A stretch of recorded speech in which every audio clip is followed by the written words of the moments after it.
เฮ็ดละโงกเฮ็ดเพาะระบาดอยู่อันตลาดเมืองหัวนาอ๋อ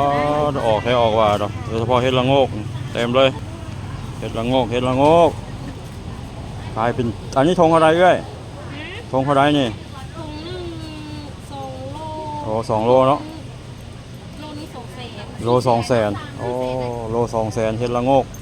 อันนี้ธงละ2 โลเนาะเต็มตลาดเมืองหัวนามื้อนี้เด้อพี่น้องมื้อนี้เด้อเฮ็ดละโงกเต็มเลยอันนี้เพิ่นขายส่งที่นี่น่าจะขายส่งเนาะเฮ็ดละโงกเฮ็ดเพาะเต็มหมดอันนี้เฮ็ดคมก็มีหลายว่าอันนี้เขาเจ้าจองมาแล้วเนาะมีคนจองมาแล้วไม่ค่าจองมาแล้วเขาเจ้าเอามาไปขายอยู่พุ่นที่สวรรค์ก็มีเนาะเฮ็ดเพาะเฮ็ดละโงกอันนี้ไม่ค่าจองมาแล้วนี่ถุงละ2 โลห้าเจ้าโลเท่าไหร่ก็โลเท่าไหร่ส่งเขา150,000โอ้โลขายส่งโล150,000ขายย่อย180,000ขายย่อย180,000อ๋อทำใจดอกใหญ่ๆนะขอจับไปเลยเด้อโอ้โหเห็ดละโงกข้างหน้านี่สดๆใหม่ๆได้บ่ายได้หากมาเนาะบ่ายคนละพิษประเภทนี้โอ้บ่ายเฮ็ดละได้บ่ายเฮ็ดละได้นี่ดอกบักใหญ่เห็ดละโงกนี่อ๋อเป็นตะอ่อนซ้อนเลยหากมาเนาะนี่หากออกจากป่านี่สดๆนี่แซ่บสุดเลยนี่มาแวะได้มื้อนี้เนาะ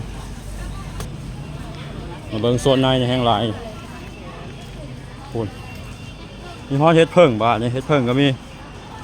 เฮ็ดเพิ่งอันนี้เฮ็ดเพิ่งเฮ็ดคมหอยก็มีแมงดาก็มีเนาะโอ้ขายโตเท่าได้โต10,000บ่แพงเอามาทางในแห้งหลายเลยอ๋อเฮ็ดละโงกหน่อไม้กระแสนก็มีเนาะกองเท่าไรหน่อไม้กระแสนนี่กอง50โอ้หากระออกใหม่ๆเนาะยังแพงอยู่มาข้างในนี่แห้งหลายออกเต็มตลาดมาดิอยู่ที่แห้งหลายสดๆใหม่ๆจากป่าเลยนะเห็ดละโงกเห็ดเพิ่งมีฮอดหอยก็มีนี่จะขายบ่พอได้ขายเนาะ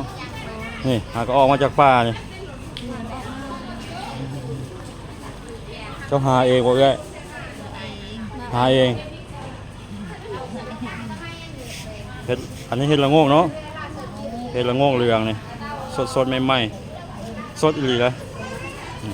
ก็ออกจากธงน้องพี่แห้งหลายตะวันซ้อนไม่คาดจนได้นอนเฝ้าเมื่อยแล้วเมื่อยกาแฟน้ำแดงเมื่อยหาเฮ็ดบ่3 จาน4 จาน50ก็ขายนี่4 จาน50เพิ่นก็ขายได้นี่ได้เงินหมานหักกะมาเฮาเนาะเพิ่นขายเป็นจานละ20เนาะโดยทุกอยู่4 จาน50บ่3 จานบ่3 จาน50เพิ่นก็ขายว่าซั่น4 จานก็ขายเพิ่มให้นี่ได้เงินหมานนี่เฮ็ดละโงกเฮ็ดดินมาพี่น้องเฮาเอาบ่ซื้ออยู่แล้วนี่แม่ค้าเพิ่นขายจี้กล้วยก็ยังได้เซาฮอดขายจี้กล้วยเอามาขายเฮ็ดบาทนี่เฮ็ดหลายโพดสะอ่อนขนาดเฮ็ดละโงกเต็มโพดว่าหลายอันนี้ก็เต็มนี่มีฮอดเฮ็ดเพาะโอ้จะเฮ็ดใหญ่ๆงามๆนี่อ๋อดอกจุ่มดอกบานก็มีนี่อันนี้เป็นขายจานละ100,000จานละ100,000คีบเด้อนี่160 2 จานโอ้ตัวโบจูมัน160,000โลนึงบ่ให้2 จานโอ้2 จาน160,000ก็ได้เพิ่นว่าหลายอะไรมาได้พี่น้องเขาตลาดเมืองหัวนาเมืองเซบางไฟนี่อันนี้ก็เต็มนี่จะเฮ็ดอันนี้ก็เต็มเลยมีฮอนหน่อไม้เผาผักส้มทิวก็มีอันนี้ก็เต็มตัวข้าวนี่จานเท่าไหร่โอ้ โอ้150,000กีบเนาะบ่แพงบ่แพงของแซ่บฮะมันลดให้อีก140,000ก็ได้ว่า จา ซะ น4แสนก็ได้ 3จาน400,000ก็ได้โอเคบ่แพงเนาะธรรมดาธรรมดาไม่ค่าก็กินแกงเฮ็ดเนาะขายเฮ็ดแล้วก็กินแกงเฮ็ดพร้อม โดยเพิ่นแซ่บเพิ่นแซ่บหลายเลย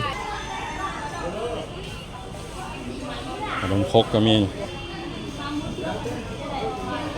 มาแวะได้พี่น้องมาแวะได้ตลาดเมืองวัวหน้าเนาะเมืองเซบังไฟแขวงขมวนติดแคมทางใหญ่ทางเลขที่23ใต้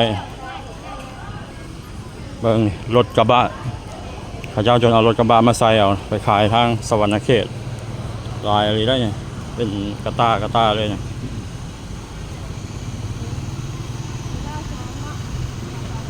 เต็มกระบะโอ้อันนี้เป็นเฮ็ดหมด